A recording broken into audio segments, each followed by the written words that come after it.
The first time I met Tiffany was at Camp Challenge, and it was when I was in middle school. We did not like each other. I remember we had these workshops, and she separated my friend Megan and I was like, I don't like her at all. And so from the get-go, we just did not have a good relationship. We were like very surface level. I just had assumptions that she was just like loud and she just wanted to have fun, that she didn't have anything going on in her life. She was just there to be with her friends and not learn about anything.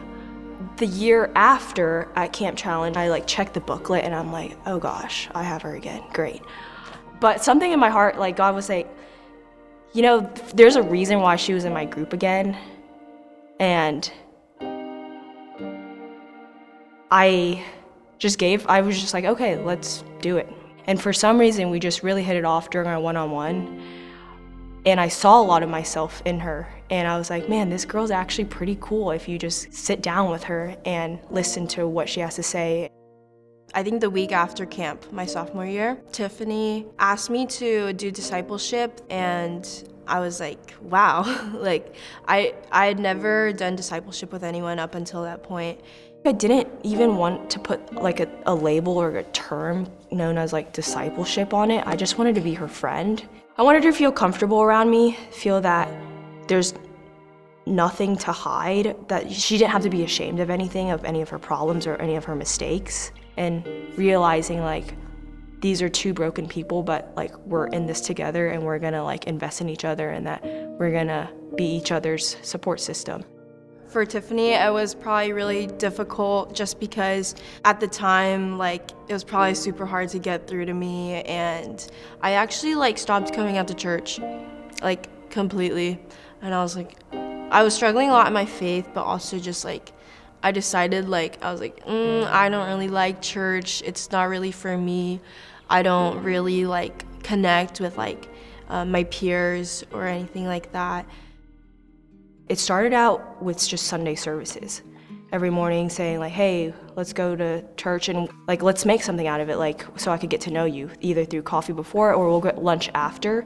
And it kind of became like a routine. And she was like, okay, this is kind of fun. Like, this is not terrible. It's not just like listening to a lecture. In the beginning, I thought like discipleship was super like formal. And so I really like how we're able to focus a little bit more on just like everyday life together. We would do things like go out and get coffee, or go out to the park and throw a football, or go out with a group of friends. And like, it kind of showed me that just because we have like a 6-year age gap, that she's just not like so much above me just because she's like older than me. It wasn't easy building trust and like building a relationship with a young person at first. You really just have to stick it through. I remember being rejected so many times and feeling like I wasn't being helpful, but what really helped was just understanding that the first time you get rejected doesn't necessarily mean they don't want you in their life or that they don't care about you. It's just that they like can't even figure out themselves right now, so they just need that time. And I think it's also important to stay consistent with reaching out and wanting to continue to share, because they will see that as you being vulnerable, and then they will start to open up with you.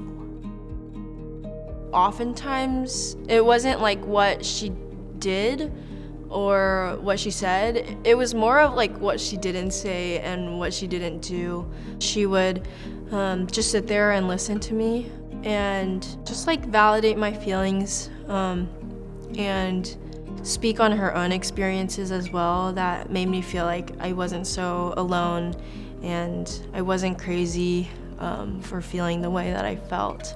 It's just really nice to be able to talk about anything and everything and feel that sense of support and empathy from the other end. The most rewarding thing is to see how seriously she takes her faith and how much she wants others to know about Jesus and to get them connected with her own community in College Station. And if you asked me that when she was in 8th grade, I've been like, no, this girl is not gonna be like a small group leader or still be in the church. So that's been the most rewarding thing. And it wasn't necessarily like the sermons or anything. It was just like reminding her that there are people here that love you and that they want to see you grow.